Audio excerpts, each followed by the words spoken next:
La primera parte va a estar a cargo de Fernando Camargo. Fernando es representante del Instituto Interamericano de Cooperación para la Agricultura en la Argentina. Fernando también es licenciado en Derecho por la Universidad Católica Don Bosco, MBA con enfoque en gestión empresarial de la Fundación Getúlio Vargas, licenciado en Administración Pública por la Universidad Federal de Mato Grosso do Sul. Experiencias profesional, bueno, fue consultor de gestión estratégica y finanzas con certificaciones nacionales e internacionales en políticas públicas.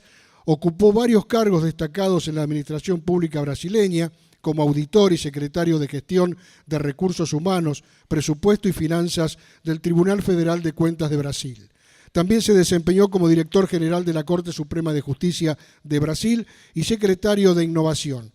Desarrolló algunas actividades en lo que tiene que ver la irrigación del Ministerio de Agricultura, Ganadería y Abastecimiento de Brasil, también como presidente del Consejo de Administración de la empresa brasileña de investigación agropecuaria Embrapa y actualmente es representante en la Argentina del Instituto Interamericano de Cooperación para la Agricultura, ICA.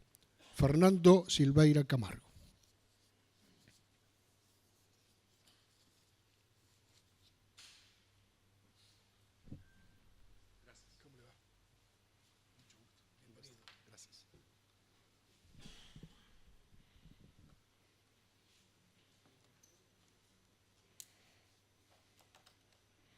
Buenos dias a todos. Gracias por la invitación. Quero saudar aqui a nosso diretor de INTA, Manfredi, e dizer para vocês que, para mim, é honor estar aqui em INTA, porque, justamente, quando eu falava agora, há rato, eu fui presidente do Conselho de Administração de Embrapa, que é como o INTA de Brasil. E acá quero aproveitar também e saludar um amigo, investigador e chefe de Embrapa Suínos e Aves de Brasil, Everton, que está acá com nós outros, e dizer a vocês que para nós outros em Brasil, Instituto de Investigação é uma coisa absolutamente séria, porque hoje se há agricultura de alto nível em Brasil, é graças a Embrapa. Não sei se todos estão ao tanto, mas Brasil não era como a Argentina. Vocês são uma potência agrícola e ganadeira há 100 anos ou mais. A Argentina sempre foi para nós outros em Brasil um objetivo a ser mirado. Sempre mirávamos a Argentina com muita envidia. E graças a Embrapa, em 1973, quando começou a Embrapa, nós outros fizemos uma verdadeira revolução na agro brasileira. E então acreditamos muitíssimo em inovação, tecnologia e, sobretudo, ciência. E estar aqui num evento, na sede de INTA, uma belíssima sede, e para falar de ciência, para falar de tecnologia, para falar de inovação, é um prazer muito grande. Então, solamente agradecer a todos vocês. E este tema é um tema espetacular, porque não é nada mais antigo que resíduos e nada tão moderno. Então, falar de resíduos é falar da espécie humana, da natureza que está desde sempre, e é uma nova mirada por um tema tão antigo e tão moderno. Tão moderno porque vocês sabem que a Argentina tem vaca morta, mas, sobretudo, tem a vaca viva, como vocês falam sempre. E me parece que a vaca viva, a vaca morta já está. E a vaca viva é o futuro de Argentina, não? Acá, já começou. Não. Já estou acá, fazendo um lío. Como manejar isto mesmo? Acá. Agora sim. E então, vou começar acá. Não sei quantos minutos tenho. Mais ou menos. E talvez vou falar mais rápido e aí podemos ter alguns minutos para alguma pergunta, alguma coisa assim. E vou falar um pouco para vocês de ICA. Não sei se todos sabem o que significa ICA. Não sei, porque mira, eu fui vice-ministro de Agricultura de Brasil. E em governo anterior de Brasil, do Ministério da Agricultura. E quando eu cheguei ao Ministério da Agricultura, hablo sempre isso. Eu não sabia o que era ICA. Eu tinha uma vaga ideia. E creio que poucas pessoas conhecem ICA, então vou falar um pouco de ICA e como ICA está involucrado neste tema. Quem somos? O ICA é o Instituto Interamericano de Cooperação para a Agricultura e já tem uma história de 82 anos. É um organismo especializado em agricultura do Sistema Interamericano de Cooperação para a Agricultura. Temos hoje 34 países membros. E essa é uma história muito interessante. Vou falar primeiro acá, onde trabalhamos. Temos 34 representações nacionais. Hoje temos uma carteira de 100 mil milhões de dólares de projetos. Temos uma oficina em Espanha. Então, estamos também na Europa. Teremos 129 sócios estratégicos e hoje 358 iniciativas atuais de cooperação técnica e 68 unidades internas de serviços e apoio de gestão. E estamos acreditados em Fundo Verde para o Clima, na União Europeia, Bandeira Azul e muitos outros. Nossas origens, isto é importante falar um pouco de como surgiu o ICA. O ICA surgiu em 1942, ou seja, durante a Segunda Grande Guerra. Agora, mirem, a ONU surgiu em 1945 e a OEA em 1945 também, 45, 46. Então, o ICA é durante a Grande Guerra.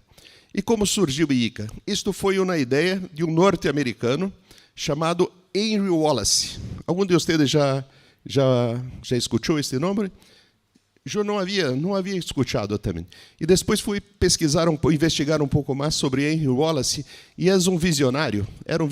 Este tipo que criou o ICA era um texano, era um agrônomo norte-americano, que nesta época já pensava em duas coisas: seguridade alimentar e inocuidade de alimentos. E pensava que teníamos que ter um organismo de investigação das Américas, não do sistema interamericano, porque não existia sistema interamericano, mas já pensava que teria que ter algo para fazer pontes em todos os países das Américas. Agora, mira, estávamos em guerra, Estados Unidos estava em guerra, começando a guerra, porque depois de Pearl Harbor, como sabemos que Estados Unidos entra em guerra em dezembro de 41, não? E aí já pensava também que teria que ter um lugar, um sistema para justamente prover os aliados de alimentos e também de recursos. E que recursos naquele momento? Cálcio. Então era também para pensar em cálcio para a guerra. Então foi um visionário e assim foi criado o ICA. E depois vem a ONU e a OEA em 45. E aí a ONU cria a FAO. A FAO foi criada para ser a agência especializada de agricultura e ganaderia para o sistema ONU, e o sistema interamericano já tinha um instituto. E aí o ICA se agrega como agência especializada de agricultura do sistema da OEA. E assim estamos hoje. E neste primeiro momento, o ICA era uma instituição basicamente de pesquisa que agregava todas as universidades das Américas. E depois, o ICA se cambia para um organismo de cooperação, como estamos hoje. E aí hacemos todos aqueles projetos e todos. E hoje, em ICA, temos programas hemisféricos. Temos programas hemisféricos de comércio internacional e integração regional, de equidade de gênero e juventude, desenvolvimento territorial e agricultura familiar, sanidade agropecuária, inocuidade e qualidade dos alimentos, digitalização agroalimentária, ação climática e sustentabilidade agropecuária e inovação e bioeconomia. E nesses dois eixos, inovação e bioeconomia e ação climática e sustentabilidade agropecuária, se involucra o tema de hoje. Tudo o que vai se falar hoje acá é basicamente Se estamos falando de resíduos, estamos falando naturalmente de bioeconomia, estamos falando de ação climática e sustentabilidade da agricultura, não? E aí temos muitas outras iniciativas que depois também podemos falar um pouco mais sobre isto. Um se chama Suelos Vivos de las Américas, obviamente, falando de conservação de suelos, de agricultura regenerativa. Temos o Observatório de Políticas Públicas para os Sistemas Agroalimentários, e este é muito interessante, vocês têm que mirar, isto está em nossa página da internet, porque aí tem um grande banco de dados de todas as Américas. Então, vocês podem mirar valor bruto de produção agropecuária de todas as Américas, de cada um dos países, dados de comércio, dados de, enfim, do que queiram, está aberto para consulta. E é importante para investigadores também, incluso para estudantes. E estamos desenvolvendo uma plataforma de ganaderia sustentável com a LBID, que é outra coisa fantástica também, e eu sonho que possamos também ter, juntamente com a LBID, uma plataforma de agricultura das Américas, não somente de ganaderia. Porque o que hacemos acá, nas Américas, em relação à ganaderia e agricultura, é algo muito distinto do que se faz no hemisfério norte. Eu estive uma oportunidade em um grande evento em Copenhague, em Dinamarca, quando eu estava como vice-ministro da Agricultura do Brasil, e era impressionante. Estávamos assim em um auditório, e quando começamos, eu e o presidente de Embrapa, começamos a falar de nossos números, de nossas coisas, as pessoas se quedavam absolutamente surpresas, porque aqui o que hacemos é completamente distinto e muito mais desenvolvido que o que hacem em hemisfério norte. E nós outros temos que ter esta compreensão. E não sei se todos têm essa compreensão, porque hacemos mais e melhor que eles. Por quê? Claro, temos sol, temos água, temos clima, temos suelos. Então, o que hacemos acá é distinto. E mais, agora, mais importante, é distinto, é melhor, mas não é compreendido e valorado assim. E, portanto, estar acá em INTA e estar acá com um colega de Embrapa é pensar que nós outros temos um grande rol. Qual é esse rol? De enviar para a IPCC da ONU. IPCC da ONU, não sei se vocês estão ao tanto, é um instituto que tem as métricas, que vai medir a huella de carbono, que vai nos pagar por este crédito e bônus de carbono, e eles têm que compreender com dados, com informações, que nós outros hacemos coisas diferentes acá e que agregam valor. Por exemplo, IPCC não compreende a siembra direta como uma nova tecnologia, e sim como business as usual. Compreende? É como se assim, para que vocês compreendam, Estados Unidos, quando há siembra direta, vão ser remunerados por isso.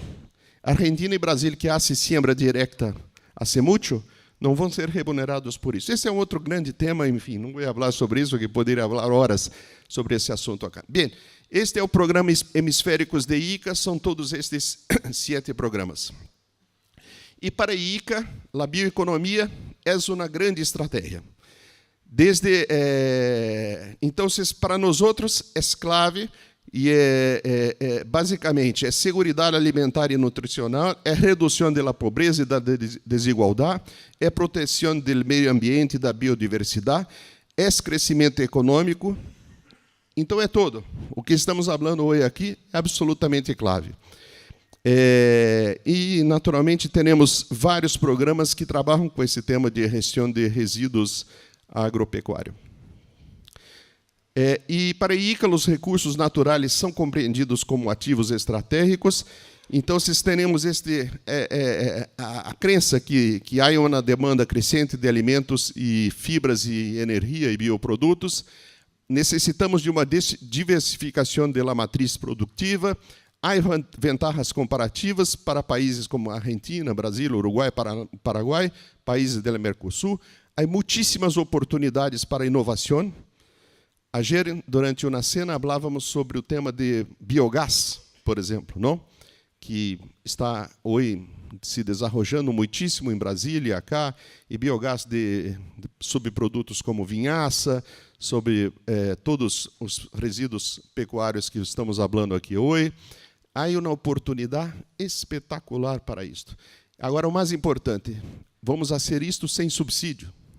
Vamos fazer isso para ganhar plata. E vamos fazer isso porque é importante para nós outros e é importante para o planeta.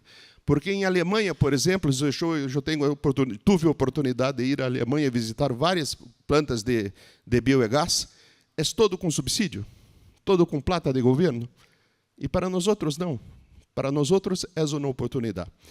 E, enfim, também pelo tema de segurança energética para nossos países, para desenvolvimento local e regional, também é uma clave.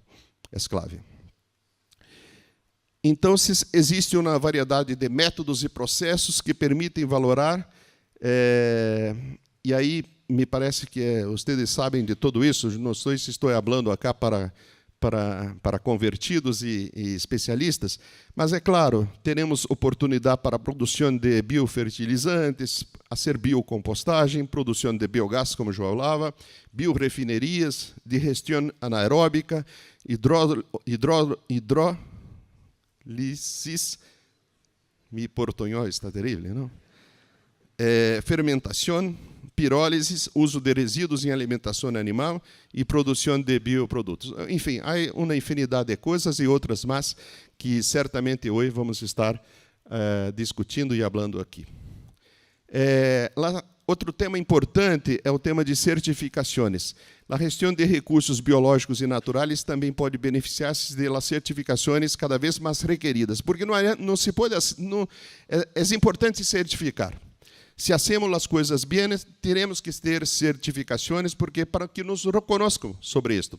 Sustentabilidade ambiental, cumprimento normativo, melhora da imagem e reputação, inovação e melhora contínua e contribuição da saúde pública. E este é outro ponto interessante que a ICA pode ajudá-los, justamente para ser ponte entre os países, entre todas as experiências dos países. E então, este me parece um tema clave. Não podemos fazer coisas sem estar certificadas. As pessoas têm que saber que nós outros hacemos e como hacemos e quais são os benefícios por fazer isto. E, claro, oportunidades para generar valor. Resulta imperativo desenvolver e impulsionar instrumentos econômicos que sirvam de incentivo ao cuidado e valorização dos recursos naturais. E algumas opções são impulso às finanças verdes, e aí é outro tema espetacular, não, que poderíamos estar falando aqui sobre huella de carbono, bônus verdes, todos esses temas, mecanismos de cap and trade, por exemplo, não sei se todos estão ao tanto, mas já está se desenvolvendo algumas legislações locais, e isto é um tema que está em desenvolvimento aqui em Argentina, em Brasília, que são legislações de carbono. Regular este mercado. Por que é importante? Porque tem que se fixar um limite, para as emissões, que é um cap, chamado cap, ou seja, uma empresa petroleira, é uma grande emissora, não? De carbono. Qual é o limite de emissão? Teremos que ter um limite. E, obviamente, depois desse limite, essa empresa vai repassar este limite porque vai ser muito produtiva. Teremos que, a partir deste limite, fazer um trade. Por isso, cap and trade. Ou seja, se passa, onde vai compensar a emissão.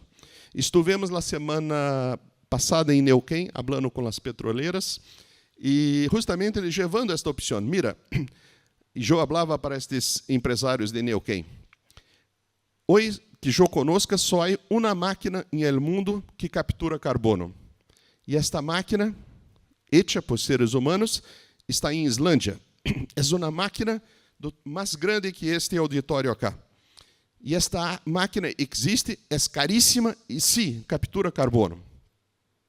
Imagino que daqui a 10, 20, 30 anos, vamos ter muitíssimas máquinas como esta em China, Sudeste Asiático, Estados Unidos, por todo lado. Apenas um detalhe.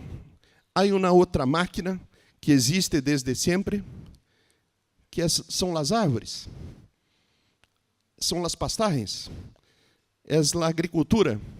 E esta máquina já está. E quem é o detentor desta tecnologia? Nós outros, a agricultura. Então, nós outros somos a máquina de compensar carbono. Então, mira, se há emissões, se há cap, se há limite, temos que comercializar e fazer deste tema uma segunda, terceira cosecha. Então, vamos cosechar, que portunhol, me perdoe, né? Se compreende o que estou falando? É pior se depois disso vai falar para o outro. Mira, solamente compreendi o bom dia, nada mais. Este brasileiro louco estava falando e eu compreendi nada.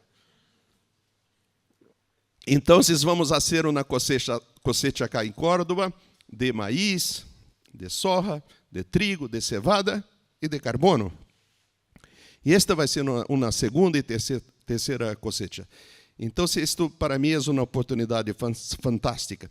E outro grande tema, isto poderia ser, diretor, outro grande seminário, para falarmos de tema absolutamente moderno, que é o pagamento de serviços ecossistêmicos e da biodiversidade. Mira, nós outros não podemos, e hoje, quando eu estava cá em um hotel muito cerca, acá, e eu me despertei temprano, estava mirando o campo. É uma coisa maravilhosa. E há de todo. Há árvores, há uma plantação, há bichos, há o aire que respiramos. Por que não pagam por isso? Isto não é uma bendição do universo? As pessoas têm que pagar. Por que pagamos por um chicle? Chicle que se habla? Por que pagamos por um dulce? Por que não pagamos por essas coisas? Teremos que pensar em pagamentos por la biodiversidade. Teremos que pagar por serviços ecossistêmicos. Estas árvores estão aí. Quem conserva tem que pagar. Tem que se pagar por a Amazônia. Tem que se pagar pelo, como se chama cá, a Amazônia de vocês, o norte. Chaco. Tem que pagar por el Chaco. Tem que pagar por conservar essas maravilhas. É caro. É caríssimo, porque há incêndios. Há de todo. Então, este é um grande tema que é absolutamente também moderno. Eu creio que eu falei demais. Muitas graças e estou aqui à disposição de vocês.